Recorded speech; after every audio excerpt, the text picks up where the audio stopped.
Panel, ladies and gentlemen, the Syrian war over the past 20 years has been volatile, uncertain, and complex.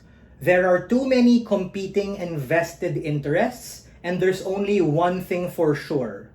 Given all of this tension, we still don't know who to trust.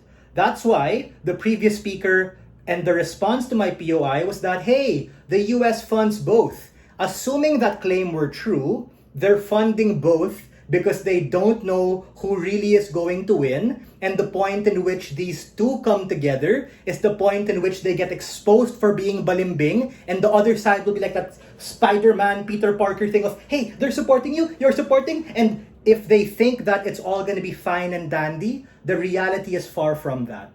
Overthrowing Bashar al-Assad is just the beginning, and the formation of a new Syrian national army is extremely difficult. Opening government jumps the gun and assumes that A, the SDF and SNA can and want to be unified, and B, this is automatically good for the United States. Opening opposition spends 14 minutes proving my introduction of operational complexity given the risks of regional infighting, given the years of cultural and religious divide. We concede to that, our case will be different. The path of victory for closing opposition is simple. We are going to be the team to nuance this to the United States interest and why the comparative of the unification of SDF and SNA, even if it's possible and even it's sustainable, is just too risky and as a consequence not something in the interest of the United States to be able to align with. The first level here is we have to understand that US interest is largely a function of Trump's isolationist policy given his recent win.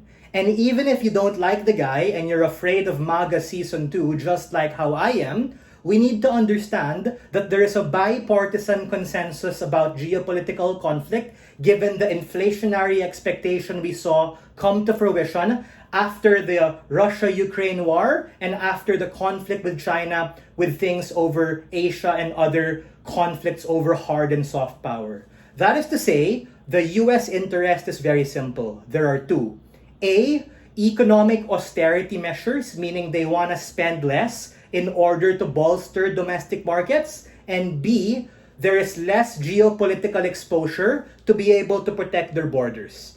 Opening opposition jumps the gun and says we want to prevent any pivot from India to China. I am going to fill in the structural reasons and middle analysis as to why not supporting this unification is going to get you there. A, let's talk about less spending. My POI to PM was very intuitive. It was about the Russia and Ukraine war becoming very expensive. Intuitively, war costs a lot of money. People die, and as a consequence, it takes a toll on a lot of your resources to have to rebuild particular things. That is to say, in the past, they have supported the SDF, but given that the rebels, who by the way overthrew Bashar al-Assad, are actually winning, that means even if they continue to support SDF, which I told in my POI is not the case, this is not something that the US wants to do, and the reason why they want to defund is to be able to save money and redirect that to something else. Even if we take Gov at their best that the unification of SDF and SNA is something that they want to be able to defend, we need to be able to understand the risks involved to that regard. Even if, as what the previous speaker also mentions, is going to be something that you're going to maintain the same amount of money, given inflation, both parties are going to be like, hey, give us more money because the money you gave us before won't get us to where we want to go. And as a consequence, there's an opportunity cost in not being able to put that in the domestic market or be able to put that for your own border security against China and the other threats that may be present to the region.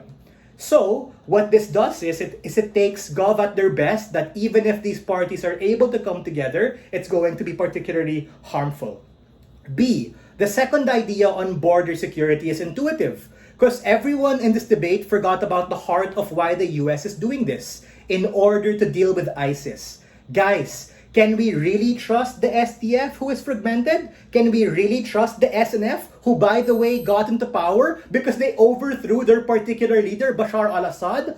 Both parties, to a large extent, are fragmented, and we don't know who the ISIS sleeper cell leaders are. It's not like they have an ID and they say, hello, ISIS po ako, here's a sign, right? The very fact that this new group coming together has so many conflicting and conciliating interests is exactly the point in which we say, we're not choosing a side. In fact, it's aligned with our policy not to do anything. Allow the geopolitical situation to cool down. The SDF, we defund them. The war is kind of over in terms of what they want to fight for. They can go back to their own communities. And the SNF, we wait and see. We allow and be able to check to what extent something's going to happen. I'll take a POI if anyone has anything. Opening, I'll take you if you have.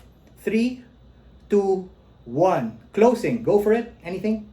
3, 2, 1. So, ladies and gentlemen, what have we proved to you coming from our extension?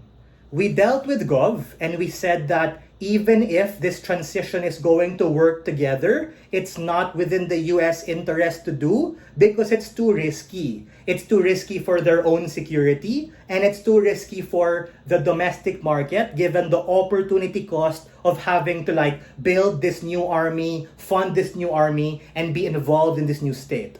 We are better than our opening because even if we agree that the worst harm is pivoting to China and pivoting to Russia, we filled in the missing analysis of what their interest really is and how things look like on the ground for the US people and the US economy. With that said, we think we're able to beat closing because even if you're able to do these two things and fund them the same amount, it's not like that's going to be the same, and there's a chance both parties will know about it within each other and therefore cause more tension and also maybe even ask for money, giving you more strain.